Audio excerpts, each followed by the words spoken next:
Good morning students. आज अपन अध्ययन करेंगे। पिछली क्लास में अपन ने पढ़ा था जयप्रकाश नारायण जी का परिचय।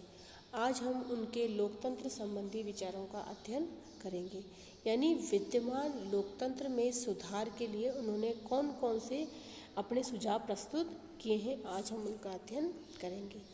जैसे कि जयप्रकाश आज के तथाकथित लोकतांत्रिक व्यवस्था के स्थान पर एक वास्तविक लोकतांत्रिक व्यवस्था की स्थापना के पक्षधर थे। वास्तविक लोकतांत्रिक व्यवस्था की स्थापना के संबंध में उन्होंने निम्न सुझाव हमें प्रस्तुत किए हैं। पॉइंट नंबर फर्स्ट, दल विहीन लोकतंत्र, यानी दल विहीन लोकतंत्र से क्या बोल सकते हैं अपन सामान्य अर्थ। लोकतंत्र क्या होता है? जनता का ही शासन होता है, जनता के लिए ही होता है, जनता द्वारा चुने गए प्रतिनिधि ही उसका शासन का संचालन करते हैं, उसे हम लोकतंत्र का नाम देते हैं।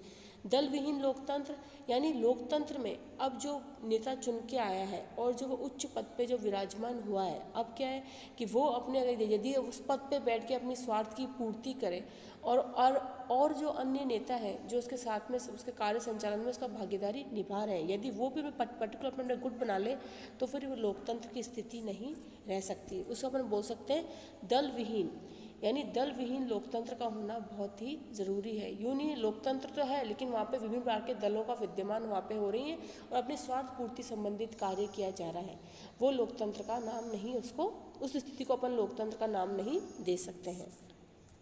स्थिति कैसी होनी चाहिए? लोकतंत्र हो लेकिन कैसा हो?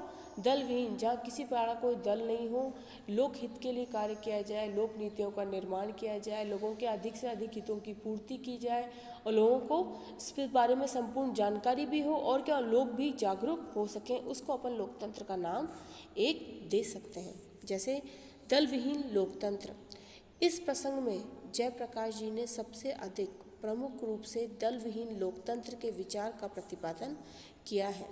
उनका कहना है कि दलीय पद्धति राजनीतिक परिप्रेक्ष्य को भ्रष्ट कर लोकतंत्र कर देती है, दूषित कर देती है, और यदि हम चाहते हैं कि जनता अपने विवेक के अनुसार कार्य करते हुए राजनीतिक स्वतंत्रता का उपयोग भी कर सके तो इस हेतु हमें दल विहीन लोकतंत्र के आदर्श को अपनाना ही होगा।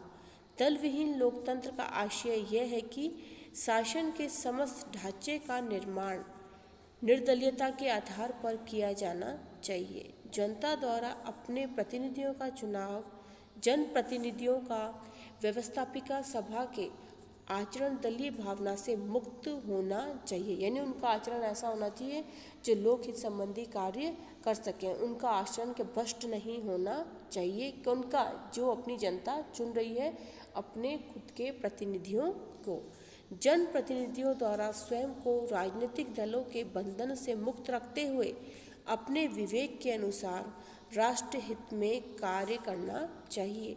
दल विहीन लोकतंत्र का उद्देश्य राजनीतिक का अधिकतम व्यापक रूप प्रदान करना है। यानी क्या है? लोकतंत्र में क्या है?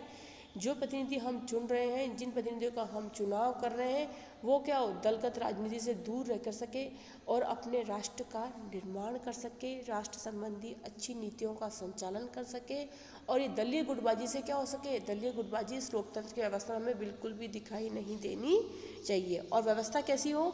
जिसमें अधिकतम अपनी जो भारत देश है उसका क्या होना चाहिए? अधिक से अधिक उसका निर्माण होना चाहिए। पॉइंट नंबर सेकंड, परोक्ष चुनाव की नवीन पद्धति। जयप्रकाश जी प्रत्यक्ष चुनाव और दलीय व्यवस्था पर आधारित निर्वाचन पद्धति के भी क्या थे? विरोधी थे। वे भारत जैसे देश के प्रसंग में विशेष तौर पर प्रत्यक्ष चुनाव के स्थान पर परोक्ष निर्वाचन की पद्धति को अपनाने के पक्ष में थे। उन्होंने जिस चुनाव पद्धति को अपनाने की बात कही है वह है चुनाव ग्राम सभा तथा मतदाता परिषद के माध्यम से होना चाहिए। यानी चुनाव कौन करेगी? यानी चुनाव करेगी चुनाव ग्राम सभा और मतदाता परिषद के माध्यम से क्या होना चाहिए? जनताओं के जो प्रतिनिधि अपन चुन रहे हैं उनका चुनाव होना चाहिए। एक चुनाव क्षेत्र में ठीक ढंग से बुलाई गई आम सभा में प्रत्येक ग्राम सभा मतदाता समिति हो, जिसे मतदाता परिषद कहा जाएगा, के लिए 2 प्रतिनिधि चुने जाएंगे। तत्पश्चात मतदाता परिषद की बैठक हो और मतदाता परिषद चुनाव के लिए अपने उम्मीदवार खड़ा करे। उम्मीदवारों के नाम आमंत्रित किए जाएंगे। तत्पश्चात प्रत्येक प्रस्तावित और समर्थित उम्मीदवारों के लिए मतदान हो। वह व्यक्ति जिन्हें अमुक मत संख्या जैसे 35% से अधिक मत मिल जाएं, वह उस क्षेत्र के राज्य विधायिका संसद के लिए उम्मीदवार घोषित कर दिए जाएंगे। लोकतंत्र के उचित संचालन के लिए ये अपेक्षित है कि मतों का विभाजन यथासंभव कम हो। प्रत्येक मतदाता परिषद एक सीट के लिए केवल एक ही उम्मीदवार खड़ा हो। यानी क्या हो कि प्रत्येक अपने ग्राम पंचायत के स्तर पर और जो बोलेंगे पर महापंचायत की समिति के स्तर पर 2 प्रतिनिधियों का चुनाव किया जाए। उनका चुनाव कौन करेगा? जो वयस्क मताधिकार के आधार पर उन पर्टिकुलर व्यक्तियों का चुनाव किया जाना चाहिए और जो जीते वो क्या करें? संसद में हमारा प्रतिनिधित्व कर सके। पॉइंट नंबर 3, सत्ता का विकेंद्रीकरण एवं सामुदायिक समाज। विद्यमान लोकतंत्र को उसकी बुराइयों से मुक्त करने के लिए लोकतंत्र को पुनर्गठित कर उसे सामुदायिक समाज एवं विकेंद्रीकरण पर आधारित करना चाहते थे। वे चाहते थे कि प्राचीन भारतीय समाज के क्षेत्रीय एवं व्यावसायिक समुदायों का आदर्श अपनाने पर जोर दिया है। जयप्रकाश का सुझाव था कि लोकतंत्र में विकेंद्रीकरण की योजना को कठोरतापूर्वक से लागू किया जाना चाहिए। पुनर्निर्माण पिरामिड की भांति करना चाहते थे, अर्थात वे चाहते थे नीचे के स्तर से लेकर ग्रामीण समाज और उस पर क्षेत्रीय, जिला समिति, प्रांतीय स्तरीय, राष्ट्रीय समुदायों की स्थिति स्वीकार करते हैं। इसके लिए प्रत्येक स्तर पर सामुदायिक जीवन दृष्टिकोण विकसित करना होगा, क्योंकि समस्त समुदायों कार्यों का समन्वित सामूहिक जीवन ही एकीकृत कर सकता है। उनका मानना क्या है? यदि हम क्या होना सत्ता का विकेंद्रीकरण, यानी विकेंद्र से नाम से स्पष्ट होता है, मतलब जहाँ शक्तियों का क्या है? बंटवारा है। केंद्र के पास अपनी शक्तियाँ हैं और राज्य के पास अपनी शक्तियाँ हैं। यदि सुधार चाहिए तो सुधार कहाँ से करना चाहिए? जैसे पिरामिड होता है ना, ऊपर से लेकर नीचे तक बढ़ता हुआ, मतलब कोई भी कहीं भी इसको रोक टोक नहीं, कहीं समस्या नहीं है, बिल्कुल इससे विकास होता कैसे हो रहा है? निरंतर गति से हो रहा है, बिल्कुल सही दिशा में विकास होना चाहिए। मतलब क्या चाहते थे? विकास हो तो क्या हो? ऊपर से नीचे से लेकर ऊपर तक हो, मतलब विकास बढ़ता हुआ हो, जिसमें हमें किसी प्रकार कोई भी वैसी व्यवस्था जो हमारी राजनीतिक व्यवस्था को दूषित करे वो नहीं होनी चाहिए। और जो योजनाएं वो कैसे होनी चाहिए? निर्माणकारी योजना होनी चाहिए। विकास की योजनाओं को अपनाया जाना चाहिए। जैसे लोकतंत्र की सबसे बड़ी आवश्यकता क्या है? कि व्यक्ति राज्य पर कम से कम क्या हो? निर्भर हो। अधिक से अधिक व्यक्तिगत स्वतंत्रता का ध्यान रखा जाना चाहिए। लोकतंत्र के पूर्ण विकास के लिए ज़रूरी है कि जनता विभिन्न प्रकार के कौन से विकास? आर्थिक, सामाजिक, सांस्कृतिक के माध्यम से सार्वजनिक कार्यों में अधिकाधिक भाग ले।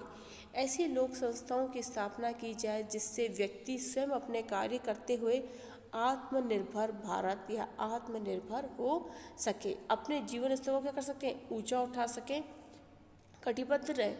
इसके लिए ग्रामों की सहकारी समितियां, शहरी क्षेत्रों में श्रमिक संगठनों की स्थापना भी की जाए और युवा वर्ग एवं बालकों की स्वैच्छिक संघर्षों के माध्यम से सेवा करने के लिए प्रेरित किया जाए। मतलब क्या वो क्या चाह रहे हैं कि जो अपने जो वर्ग है जिसको रोज़गार की आवश्यकता है, तो ऐसा होना चाहिए राष्ट्र जिसको क्या हो सके? अधिक से अधिक रोज़गार के अवसर मिल सके और वो जो इंसान जो अपने रोज़गार में लगे हुए हैं वो क्या करें? अपने रोज़गार को बढ़ा सकें, उन्नति करने के अवसर मिले, जिससे क्या हो? उनका जीवन स्तर भी सुधर सके। और युवा वर्ग और जो बच्चे हैं उनमें नैतिकता का विकास होना क्या है? बहुत ही ज़रूरी है। वो भी अपनी जिम्मेदारी को समझें। इस प्रकार की व्यवस्था वह अपने इसमें चाहते थे।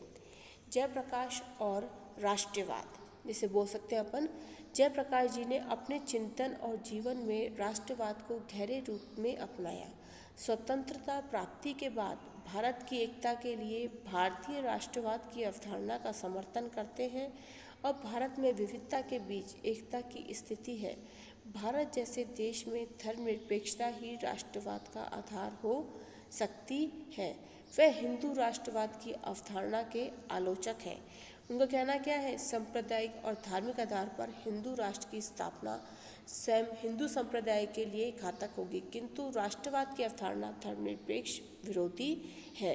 इससे क्या अर्थ है? राष्ट्रवाद यानी क्या होना चाहिए? धर्मनिरपेक्षता, यानी कोई भी धर्म क्या है? कोई भी धर्म ऊंचा या नीचा नहीं है, सभी धर्म समान हैं, लेकिन मुख्यतः इसका विकास कब हो सकता है? कोई हिंदू धर्म भी क्या, मतलब हिंदू भी ऊपर ऐसे नहीं माना जाता कि अपना हिंदू धर्म ही श्रेष्ठ है। वो कहते थे कि हर एक व्यक्ति में किसका विकास होना आवश्यक है? राष्ट्रवाद का, कि ये राष्ट्र मेरा है, इसकी उन्नति मेरी उन्नति है और इसका विकास पे ही क्या करता है? मेरा विकास निर्भर करता है। इस प्रकार की सोच होना प्रत्येक व्यक्ति के लिए क्या है? आवश्यक व मानते हैं। जयप्रकाश तथा सर्वोदय दर्शन बोल सकते हैं। इसमें पॉइंट नंबर फर्स्ट है, जैसे कि सर्वोदय दर्शन में विश्वास करते थे और 1954 के अनुसार सर्वोदय आंदोलन में जीवन दान के लिए उन्हें सर्वोदय शाब्दिक और भावात्मक अर्थ है, किसी एक वर्ग विशेष का नहीं वरन सभी का कल्याण होना चाहिए। यानी सर्वे भवन्तु सुखिना और सर्वे सन्तु परामया, अपन इसे बोल सकते हैं। और क्या बोल सकते हैं? ये सार्वजनिक हित पर आधारित आदर्श सामाजिक व्यवस्था सर्वोदय के 5 आधार है। क्या है? जाति रहित और वर्ग रहित समाज की स्थापना। पहला पॉइंट है जाति रहित वर्ग रहित समाज की स्थापना।